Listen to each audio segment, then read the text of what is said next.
Dans un bâtiment, la quantité de vapeur d'eau dans l'air intérieur augmente plus ou moins en fonction de l'activité des occupants et du débit de renouvellement d'air.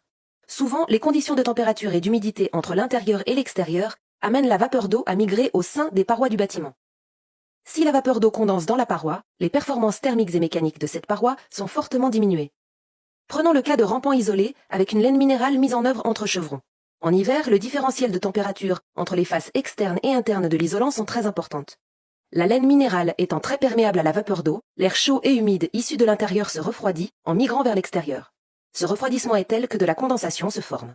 Lorsque l'isolant est mis en œuvre entre montants ou chevrons, voire doublé par l'intérieur, la mise en œuvre d'un pare-vapeur est indispensable et permet de diminuer l'infiltration de vapeur d'eau dans la paroi. Le pare-vapeur doit impérativement être placé entre l'isolant et le local chauffé.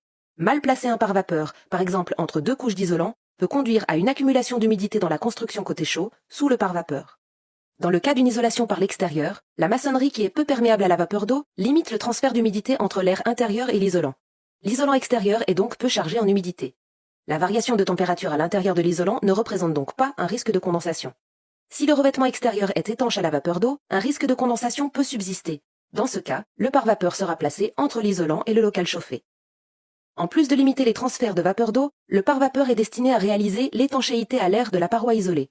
Dans tous les cas, le pare-vapeur doit être continu et l'utilisation de liaisons étanches est indispensable.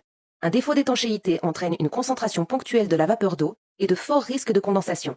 Les pare-vapeurs de type Kraft, déjà présents sur les isolants, ne peuvent donc pas remplacer l'usage de pare-vapeurs indépendants. On retiendra que la mise en œuvre d'un pare-vapeur est indispensable lors d'une isolation par l'intérieur pour assurer des performances thermiques durables. Il doit toujours être placé entre l'isolant et le local chauffé.